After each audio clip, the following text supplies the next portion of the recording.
On Two Wheels this week, a ride on Suzuki's new pace setter in the world of speed, the GSX1300R, the Hayabusa. Also, Wayne pays a final visit to this year's Trade Expo, and Jeff looks at a second-hand Kawasaki ZX7R.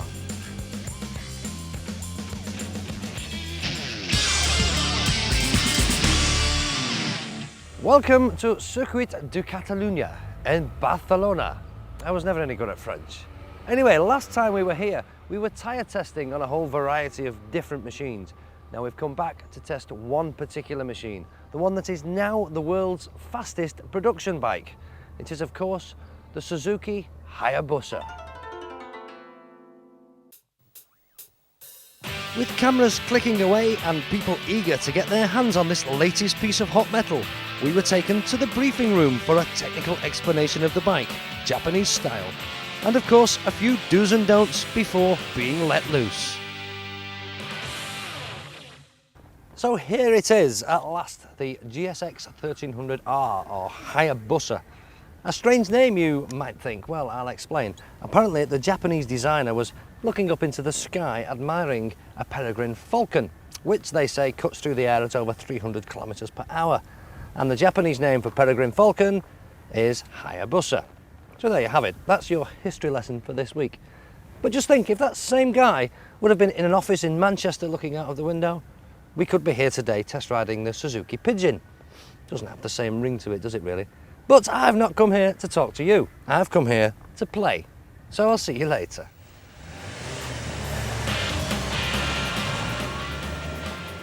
The Hayabusa is a physically large machine, and my first impressions before actually climbing aboard were that it looked bulky and heavy, and it didn't seem like the kind of machine that would be at home on a racetrack. My, how wrong can you be?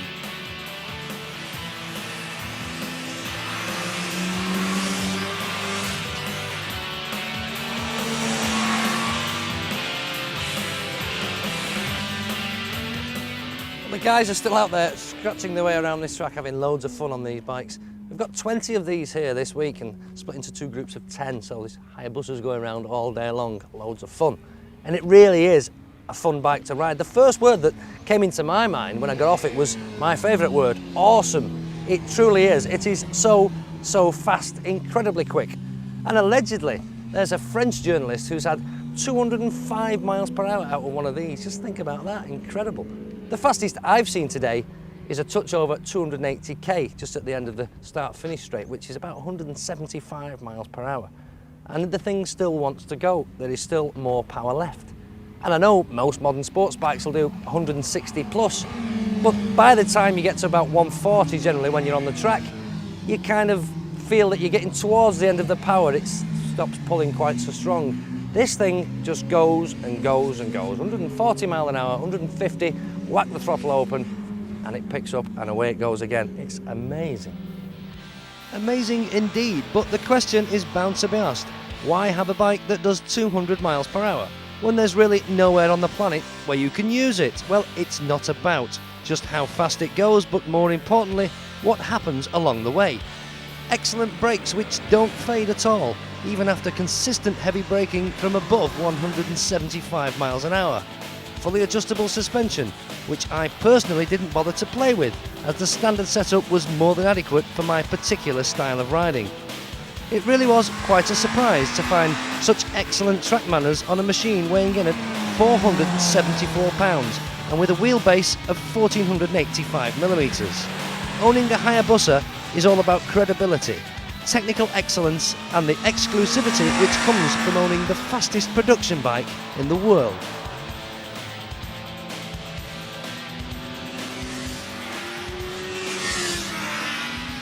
Without doubt, this bike's most striking feature is the front end. It's certainly very different, very distinctive. Not everybody will like it, some will love it, some will hate it, but if we all liked the same thing, it'd be a pretty boring world, wouldn't it? But there's good reason for this shape. This bike was designed in a wind tunnel, and Suzuki have tried to make it as aerodynamically perfect as they possibly could. And during their tests, they discovered that the air around the front, flowing around the front, flowed fastest just here and here, at these points. So So that's where they wanted to put the intakes for the ram air system. So put the intakes there, no room for a headlight. So stack the headlights up. That's the low beam at the top and that's the high beam at the bottom. But that's why it's shaped like that, so that the ram air system can work as efficiently as possible. Aerodynamics is all the talk with this new bike. It's supposed to be this, that and the other. We've got new shaped mirrors which are supposed to have better airflow around them. There's a little cowling down behind the swing arm there to improve the flow around the back wheel. And the tail hump, again, all designed to create the lowest possible amount of drag. So what's the Hayabusa got then? Loads of power, we know that, but big, beefy, massive big, twin spar aluminium frame, aluminium box section swinging arm, heavily braced for some stiffness and rigidity, and beneath this 1298 cc's of fuel injected grunt, and it does grunt as well, really well. I've done a couple of laps around this circuit in 6th gear all the way around just to see what it was like pulling out of a slow corner in a high gear, and it's fine. It's not as quick as maybe knocking it down 2 or 3 gears, but it really is fine. It will do it. So you could sit on this bike all day long in either 5th or 6th gear, wherever you want, and never bother changing gear. But there is something very tricky that I want to show you. Just come and have a closer look at this. Just watch what happens when I turn this ignition on. Watch these little dials here. Just watch this. Look at that. Is that cool or is that cool? What it does every time you switch it on, all the needles go to the full extent of the travel and back again. And it's some fancy electronic way of kind of recalibrating themselves so they always read accurately. Don't know how it works, but it looks cool, doesn't it? Down here, trip, clock up there, of course. And this trip, couple of trips on it, couple of little trip meters, and it's got some way of telling you what your miles per gallon is. I'm not quite sussed out how to use it yet, but we're on the track and I'm not paying for the petrol, so I'm not really bothered about that bit.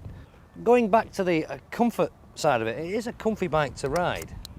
It's not bad to up this. We've not tried it actually yet, but I'm pretty sure it will be all right to up because you can take this seat hump off, you put your pillion pad on there, it's quite wide, it's not bad, and it's not that much higher, if at all really, than the rider's seat, so you won't have a pillion stuck up in the air, 2-up touring all day long. I think it would be a great bike to do it on. The pegs again are all right. Not too high, so you're not going to cripple your pillion. In fact, I'm struggling to find something negative to say about this bike. There must be something. Just hang a minute. I know. Something it hasn't got, and I think it should have. A main stand. Hasn't got a main stand. There you go. That's what's wrong with it. Well, not strictly true, because there is a main stand available as an option. Over the 6 days here at Catalunya Circuit, something like 60 journalists from around the world thrashed the Hayabusa around the track. And of course the tyres take a severe beating. Bridgestone have developed a pair of tyres especially for this bike, with a huge 190 section rear. During the 6 days they reckoned they would get through something like 200 sets of tyres. I spoke to one man responsible for destroying some of them, MCN road tester Chris Moss, and asked him for his verdict on the Hayabusa. Okay, I mean, the Hayabusa, it's absolutely incredible.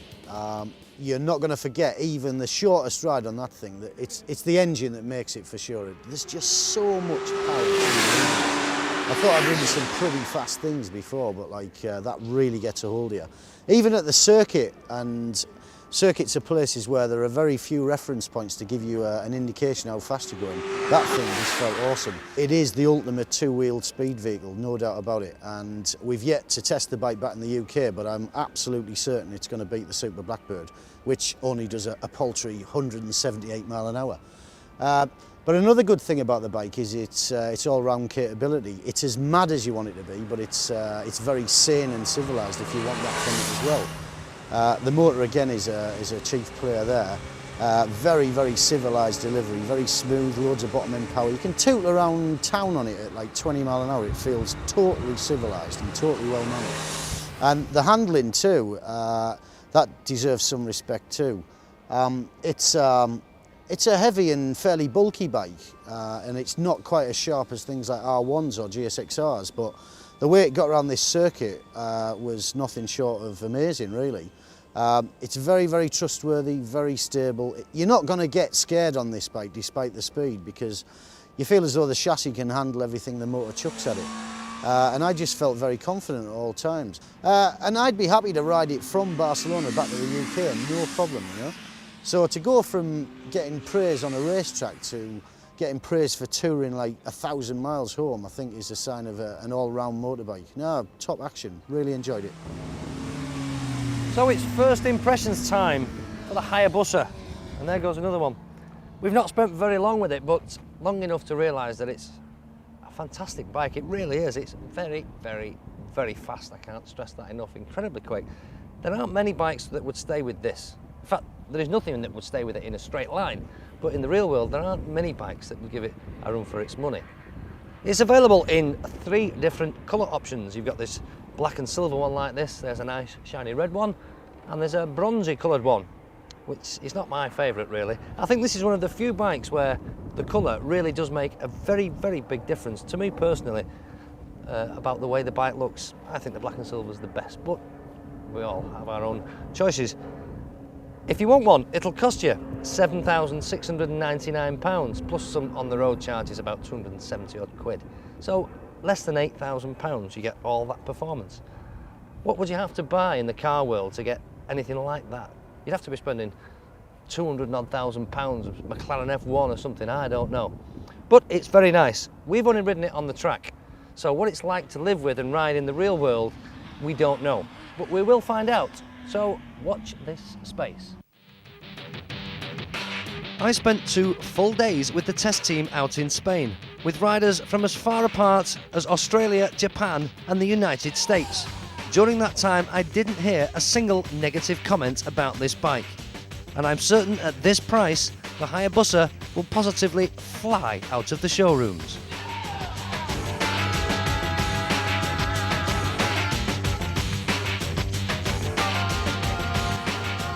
And coming up after the break on 2 wheels, Jeff looks at a second-hand Kawasaki ZX7R, and Wayne concludes his trip to this year's Trade Expo.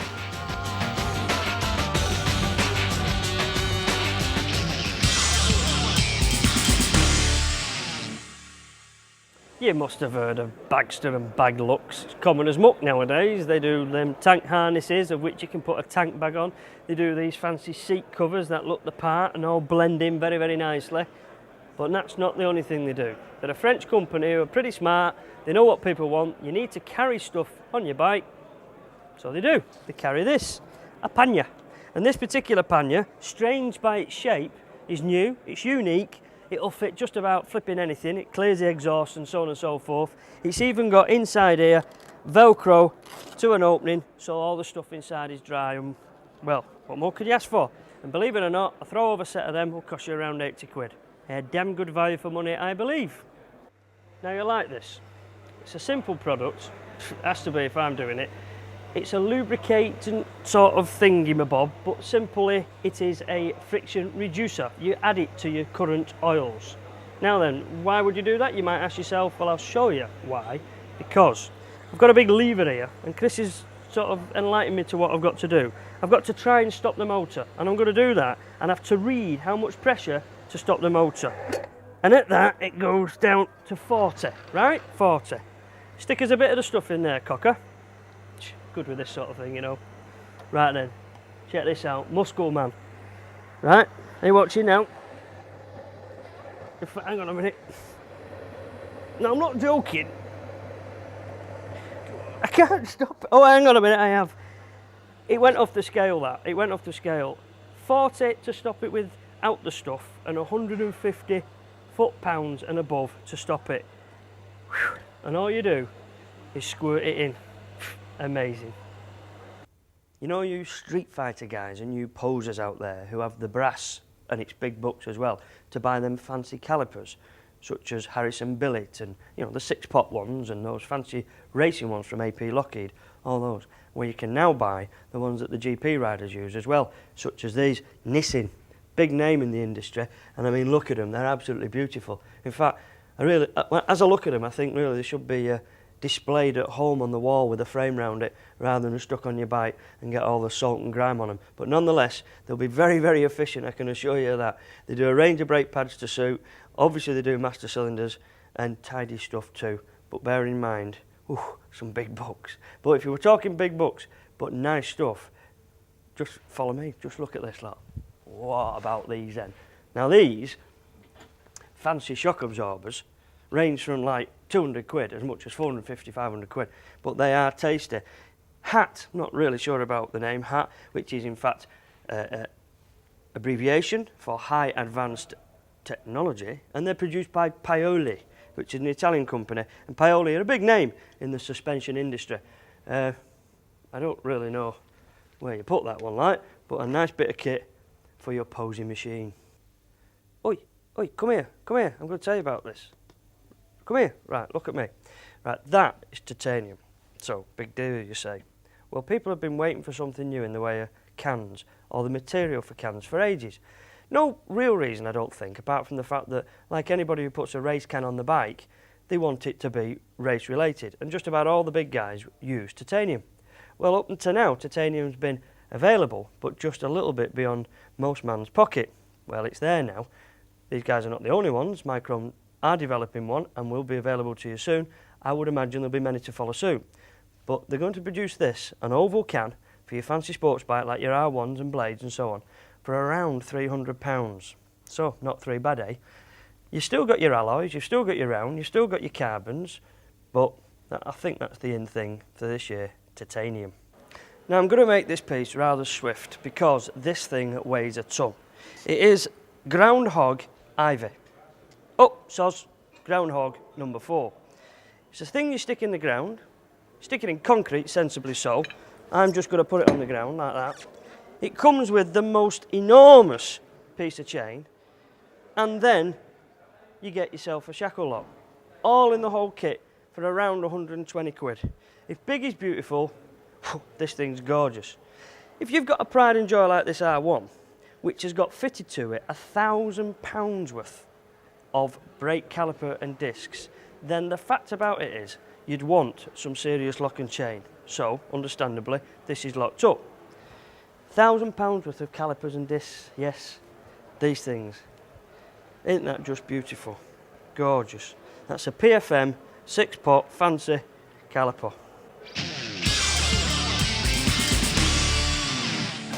The 750 class, once the bee's knees of biking, has been left out in the cold to some extent by the 600 and 900s either side of it. But look to racing, and this, the ZX7R, is right on the money. Now on two wheels, we're always talking about new bikes, but what about used bikes? This one, for example, a 96 version of Chris Walker's Brit Superbike Racer. It looks the business, it is the business, and it'll only cost you £4,599. That's a £2,000 saving on list and even £1,600 saving on a parallel. And look what you get for your money. Now from the beefy front forks, upside downers as you can see, 6-pot Takiko brakes, 298mm discs, trick purple wheels as I've said before, twin ram air scoops, twin headlights, this super looking frame sweeping right back to a 190mm rear tyre. It really looks the business, and this one with just over 9,300 miles on the clock, it's only just run in. Some say it's too heavy at 203 kilos, but who cares if it's a bit heavier than say a GSXR 750?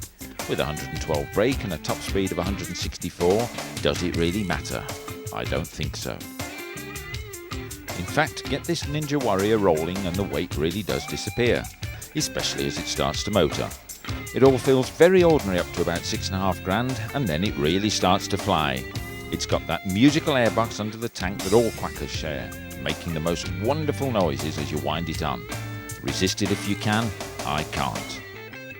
The 6-speed box helps, of course, bringing hours of childish fun chasing that tuneful howl, and all without upsetting anyone else. Maximum power comes up at 11.4, but this bike is more than about power, it's about real-world usability. Now the frame, for instance, very substantial as you can see, twin spar aluminium, nothing particularly new, sort of similar to many other Japanese bikes, but it's incredibly substantial there. It's a good solid mounting point for the rear swinging arm, fully adjustable suspension front and rear, so you've got the rear shock tucked away under there, nice big beefy front forks up there. You can carry a pillion passenger, as you can see, perched up on here, but like a lot of sports bikes, I wouldn't actually fancy that at all. And I think a lot of you girls who travel on the back are very, very brave, let me tell you that. Coming up to the front to the cockpit area, very neat instruments here, very aircraft style. You really do think you are on a racing bike, even though it's got a speedo. But it's very, very neat. And even this fairing, for a sports fairing, is very, very good. It keeps the worst of the blast off you. And it looks very substantial and it feels substantial. And by golly, it is substantial, even with these little mounting bars up at the top here. So it makes a very neat job. Levers adjustable for span, a typical Kawasaki trait. And altogether, it really looks super trick. Back on the road, the riding position reminds you that you're on a race replica, but that's all part of the fun. That's why you buy one. Having said that, the fairing is good at keeping the worst off you and feels really substantial to boot. Winter roads are not the best way to test road holding, but it lived up to expectations with a brilliant front end, inspiring confidence, and a solidity that made light of changing road surfaces. Likewise, the handling was smooth and beautifully predictable. No friskiness on this quacker. You point it and it'll do the business for you. It'll even forgive you if you get it wrong. Brakes are excellent. When you're not sure of the road surface, you want predictability and you get it. But it'll stop on an ECU when you need it. So is there anything in particular that you should be looking for with a used example? Well, not really. The engine is pretty well bulletproof. It's a development of the old ZX7R, and in fact there's many similarities with the whole Kawasaki range, including the ZZR11. So the engine is well sorted, the gearbox is superb, chassis is good and solid, and fork suspension. So mechanically it's perfectly sound. No real pitfalls there. Have a look at the fairing, have a look at the footrests, get as fewer owners as possible, one owner if you can. Buy from a reputable source as well, a known source, decent dealer, you even get a warranty thrown in. And at the end of the day, you can get yourself an absolutely gobsmacking quacker like this one. And when you think of it, just over £4,500, can't be bad, can it?